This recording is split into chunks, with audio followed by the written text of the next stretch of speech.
Annihilation. Annihilation.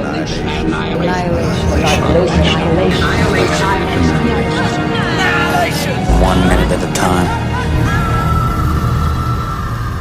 I am silver and exact. I have no preconceptions.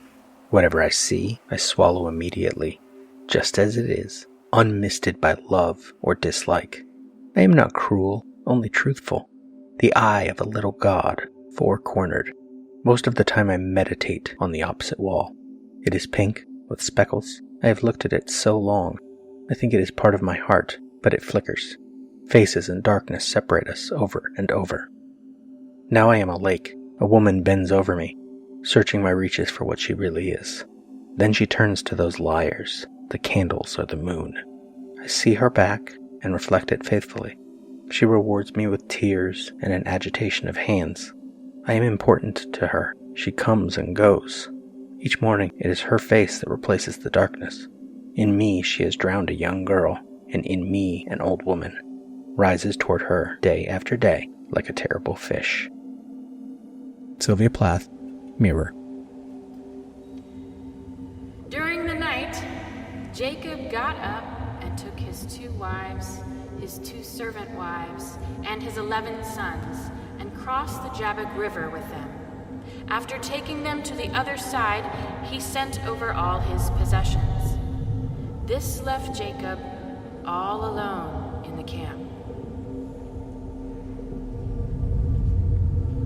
And a man came and wrestled with him until the dawn began to break.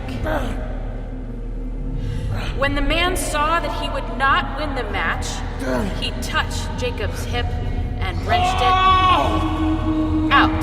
Let me go, it's almost morning. I will not let go unless you bless me. What is your name? Jacob.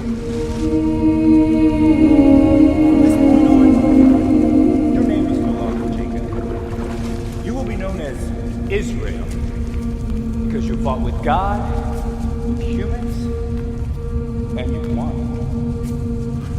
But please, tell me your name. Why do you need to know my name?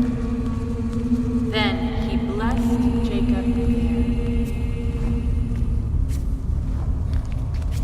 Jacob named the place Peniel, which means face of God, for he said, I have seen God face to face, and yet my life has been spared.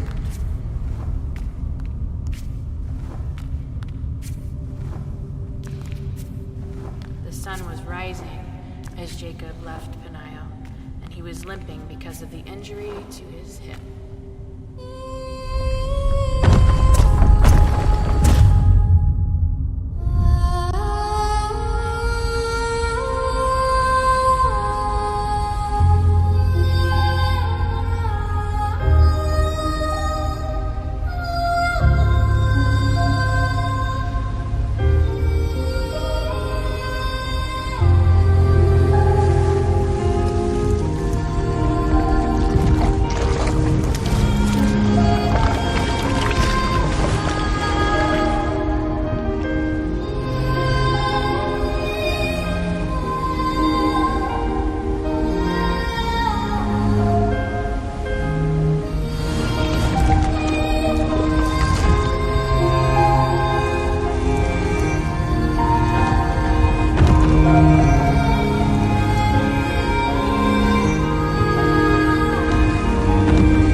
Lena and the humanoid have fallen to the ground. Lena on her left side, the humanoid on its right. As this minute begins, the door out of the lighthouse is framed between the two of them. They rise simultaneously, Lena onto her left elbow, the humanoid onto its right. Lena gets her right foot flat on the ground, the humanoid its left. They both pause with one leg under the other, still sitting, breathing. There is blood dripped down the left side of Lena's face. Second 8, angle on Lena, the humanoid behind her, the sunlight through the hole in the wall coming down between them. That blood is still dripping. Another line of blood comes down the center of Lena's forehead. Beats pass. David Carter explains on Indiana University Cinemas, A Place for Film, 19th March 2018. Quote, "It's one of those rare semiotic films where multiple readings have been applied by viewers and all of those readings are supported by what the film brings to the table. It's a story about dealing with the psychological and physiological trauma and stress of cancer within yourself or a loved one. It's about how our relationships with our loved ones change as we all change as people. However, as I sat there in the theater on my second viewing of the film, there was a theme and reading that rung out to me like my head was caught in a bell. Depression, and how it causes you to self-destruct, and how you can become something new amidst the rubble of who you once were. All of these women are all volunteers on this expedition, and as the movie unravels, we slowly learn why they would choose to go on a mission so dangerous. Cass has lost her daughter to cancer, and says that the event is like two bereavements, the loss of her daughter and the person she once was. Josie is suicidal. That's debatable. And cuts herself to feel anything other than the gaping nothing she feels on a regular basis. Anya is sober, which means she's an addict, which also means it's a daily struggle to keep her demons at bay. Dr. Ventress has terminal cancer herself, so a mission like this can only speed up the inevitable for her. Then there is Lena, who seemingly goes out of love and concern for Kane, but you realize she's really going for reasons tied to her own emotions about their relationship. How could she and the person she once loved change so much as to be unrecognizable to each other? That unresolved question and the grief she's had during his disappearance has manifested itself into a full-blown depression that has her going through the motions of life without gaining any new ground. She's stuck in the mud and forced to rot in place. As sophomoric as it feels to write it down on paper, The Shimmer reads like a manifestation of all these characters' depression the same way the planet in Solaris or the room in Stalker are manifestations of characters' innermost desires. A place that's so mesmerizing and oddly comfortable at times, but simultaneously toxic. This depiction was particularly relevant to me as someone who went through an intense bout with depression in 2015. It was during what I guess was my quarter-life crisis. During that time I was unemployed, so whole days could pass and I wouldn't move from bed or communicate with another soul for literally any reason. The thing about that time I keep coming back to is how, in the moment, it felt so heavy, but also so alluring to let yourself fall apart. When you're that deep down, why not see if you can go deeper? You succumb to pull, and you can't tell how willingly you did so. Characters in the film meet fates that match up with the ruinous effects of depression. Cass is consumed against her will by it, taking the form of a mutated bear that steals a piece of her mind in her most terrified and vulnerable state. Anya's mental state fractures and she crumbles under the weight of her paranoia. Josie chooses not to fight what the Shimmer does to her, and chooses, in what is one of the most elegant visual cues for suicide I've ever seen, to simply slip away and become one with her surroundings. Dr. Ventress and Lena take similar paths with different outcomes. The path to come out on the other side of depression and make yourself into something new. Lena stands face to face with her double and holds a phosphorus grenade in both of their hands. When she pulls the pin, you immediately realize that grenade is pointed at her double and it burns. She doesn't destroy herself. She destroys her toxic image, and with that she destroys all the toxicity that has plagued Area X. The lighthouse and the crash site of the meteor go up in flames. All of the malignant growth burns to the ground, and Lena is free to move on. She has chosen the path of cleansing instead of obliteration.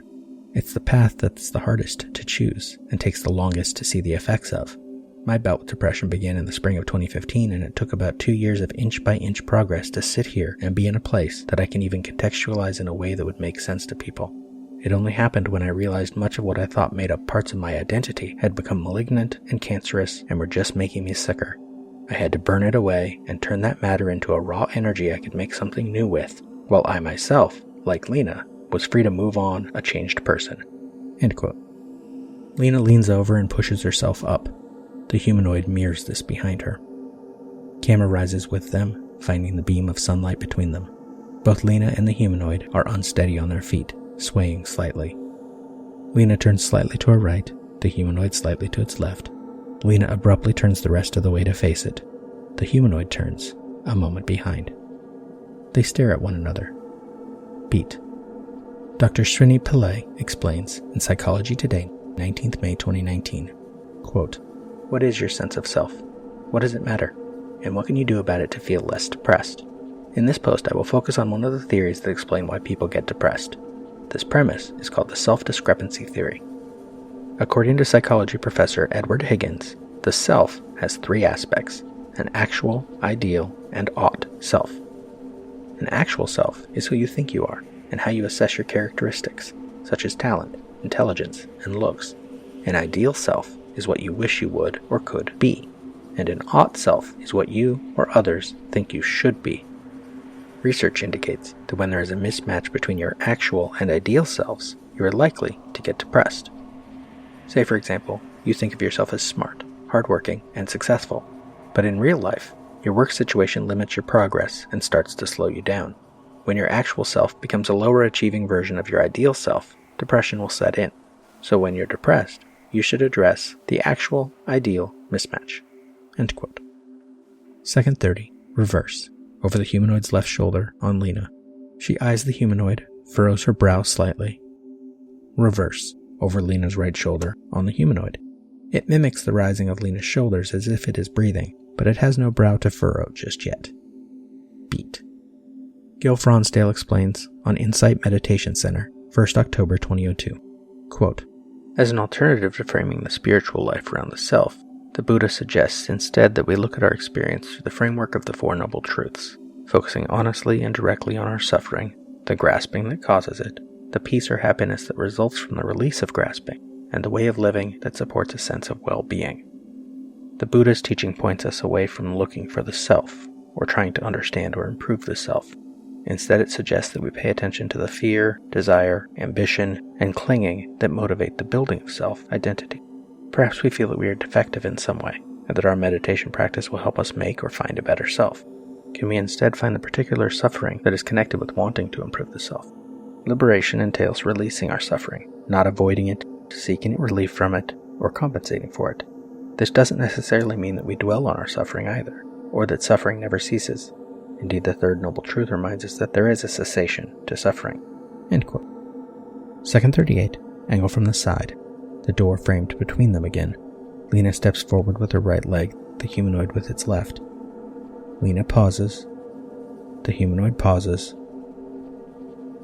Lena shifts her weight to her right foot, moves the left over, and turns so her back is to camera.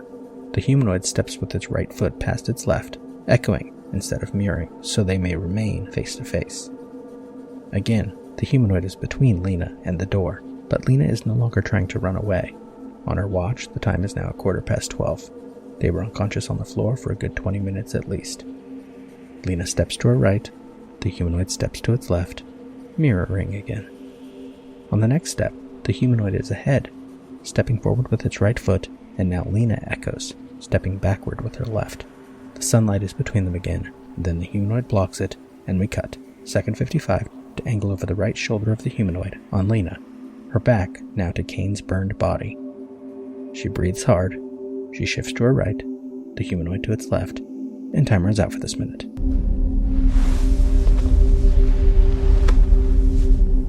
We spoke. What was it we said? Wordlessly watching, he waits by the window and wonders at the empty place inside. It was a dream. We lived inside a dream. Life's no ordeal if you come to terms. Reject the system dictating the norms from dehumanization to arms production to hasten this nation towards its destruction. It's your choice, your choice, your choice, your choice. Peace or annihilation.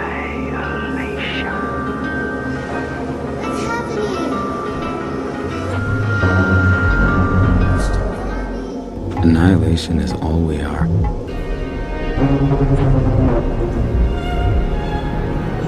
Annihilation.